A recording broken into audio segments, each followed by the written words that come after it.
வைக்கிறோம். ஒவ்வொரு கல்லு 40 டன்னேஜ் கெப்பாசிட்டி வந்து தாங்குற அளவு தன்மையை ரெடி பண்ணதுக்கப்புறம் தான் நம்ம எடுத்து வைக்கிறோம். சக்கரை மாதிரி இருக்கணுங்க எம் சாண்டு.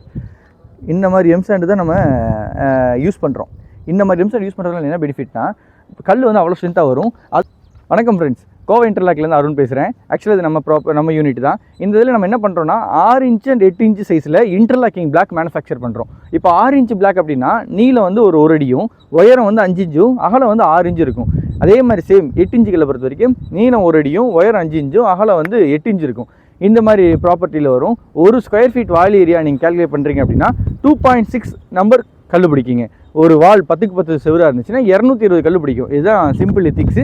இதில் டோர் விண்டோலாம் மைனஸ் பண்ணதுக்கப்புறம் எத்தனை கல் பிடிக்கின்றது மேட்ரு. அது இல்லாமல் நீங்கள் பேஸ்மெண்ட் தயார் பண்ணிவிட்டு என்னை கூப்பிட்டுன்ற பட்சத்தில் இமீடியேட்டாக 2 to 3 டேஸில் உங்கள் வீடு ரெடி பண்ணி கொடுத்துருவேன் 7 ஃபீட் லெவலுக்கு. அப்புறமா லிண்டல் போட்டு கூப்பிட்டிங்கன்னா என்ன, மறுபடியும் 10 அடி மட்டும் தூக்கி கொடுத்துட்டேன்னா உங்கள் பில்டிங் முடிஞ்சிடும். அப்புறம் நீங்கள் அவுட்டரில் பிளாஸ்டிங் பண்ணாலும் சரி, பாயிண்டிங் என்னோட வேலையிலே நிப்பாட்டிட்டு எங்கெங்கே லிண்டல் காங்கிரீட் போட்டிருக்கீங்களோ அதை மட்டும் பிளாஸ்டிங் பண்ணாலும் சரி, வீடு ஃபஸ்ட் கிளாஸாக வரும். இதில் வந்து பார்த்தீங்கன்னா நீளன்றது என்ன சொல்கிறேன்னா, இதுதான் ஒரு கல்லுன்னு வச்சுக்கோங்க. ஒரு கல் கிட்டத்தட்ட ஒரு 10 கிலோ வருங்க. இதில் இதுதான் 1 அடி. கல்லோட லென்த் வந்து பார்த்திங்கன்னா 1 அடி இருக்கும் இந்த ரிப்போட சேர்த்தி. அப்புறம் வந்து பார்த்திங்கன்னா வால் திக்னஸ்ன்றது இது கல் இப்படி தான் கமிச்சு வைப்போம். ஆக்சுவலி இப்படி வரும். இதுக்கு மேலே இன்டர்லாக் ஆகும், ஜாயிண்ட் வரும். இந்த மேல் பார்ட் வந்து உள்ள லாக் ஆகும். இது வந்து 6 இன்ச் திக்னஸ் வரும், உயரம் வந்து 5 இன்ச்சு. இதுதான் ஸ்டாண்டர்ட் சைஸு. இது வந்து 6 இன்ச்சு கல். இதே இது 8 இன்ச்சில் பார்த்துட்டிங்கன்னா வாங்க 8 இன்ச்சு காட்டுறேன்.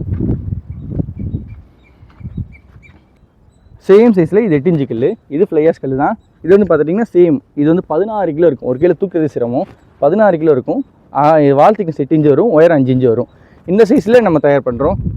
இது வந்து ஒன்ஸ் கட்டிட்டோம் அப்படின்னா இது வந்து க்யூரிங்கில் நம்ம இங்கே 7 டேஸ் கொடுத்துட்ருக்கோம். 7 நாள் கழித்து உங்கள் சைட்டுக்கு வந்ததுக்கப்புறம் க்யூரிங் நெசசிட்டி இல்லை. டேரெக்டாக நீங்கள் என்ன செய்யலாம், கல் அடிக்கிட்டு லிண்டல் காங்கிரீட் போட்டு லிண்டல் காங்கிரீட் மட்டும் க்யூரிங் பண்ணிக்கலாம். இந்த க்யூரிங் பீரியட் உங்களுக்கு மிச்சமாகும். அப்புறம் லேபரில் உங்களுக்கு சேவிங்ஸ் இருக்கும். இப்போ ஒரு கல்லோட காஸ்ட் வந்து பார்த்துட்டிங்கன்னா 6 இன்ச்சு கல் வெறும் 32 ரூபாய்க்கு கொடுக்குறோம். 8 இன்ச்சு கல் வெறும் 42 ரூபாய்க்கு கொடுக்குறோம். உங்கள் வண்டியில் வந்து ஏற்றி கொடுத்துருவோம். இன்கேஸ் நாங்களே வண்டியை வந்து அரேஞ்ச் பண்ணி கொடுக்குறோம் அப்படின்னா வெஹிக்கிளோட காஸ்ட் மட்டும் அடிஷ்னல் ஆட் ஆகும். இப்போ யூனிட் எப்படின்றது பார்க்கலாம்.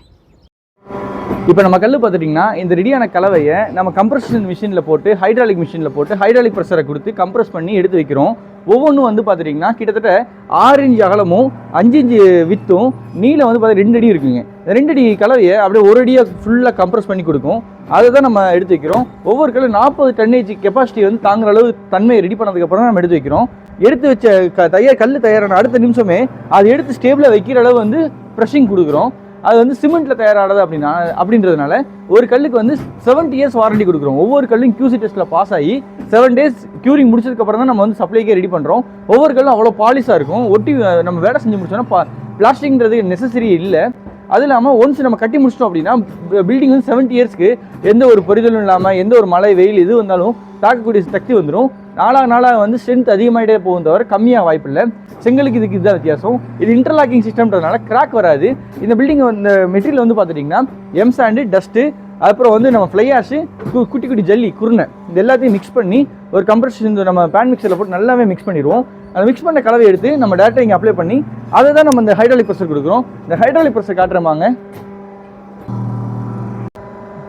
இப்போ ஒவ்வொரு கல்லு இப்போ கலவை போடுறாங்க. கலவை போட்டதுக்கப்புறம் அதோட கம்ப்ரஷனோட ப்ரெஷர் பார்த்திங்கன்னா கிட்டத்தட்ட மூடுது. அது மேலே ஏறுது பாருங்கள். ஏறப்போ எவ்வளோ தூரம் கெப்பாசிட்டி பாருங்கள், 40 டன் கெப்பாசிட்டி வந்து உங்களுக்கு ஆட்டோமேட்டிக்காக டன்னேஜில் கிடைக்கும். ஒவ்வொரு கல்லும் இந்த லெவலில் தான் உங்களுக்கு ரெடி ஆகுது. நம்ம மெட்டீரியல் ஒவ்வொன்றும் பார்த்திங்கன்னா தேர்ந்தெடுத்த க்ரெஷர்லேருந்து வந்து அந்த ஒவ்வொன்றும் பார்த்திங்கன்னா அந்த பருவட்டாக இருக்கிற மாதிரி இது இல்லாமல் இந்த மாதிரி சிப்ஸ் கலந்த ஆப்பில் இருக்குங்க. இதில் வந்து பார்த்திங்கன்னா ஜல்லியும் பார்த்திங்கன்னா உங்களுக்கு M sand, dust, cool dust எல்லாமே கலந்து ஒரு குருணையெல்லாம் கலந்தாப்பில் ஒரு மிக்சிங். இது மாதிரி பண்ணுறப்ப நமக்கு கம்ப்ரஷன் ரொம்ப ஜாஸ்தி வரும். அதுக்கடுத்து நாளாக அதோட கம்ப்ரஷன் ஜாஸ்தி ஆகிட்டே தான் போகும். இதை நான் மறுபடியும் ரிப்பீட் பண்ணுறேன்.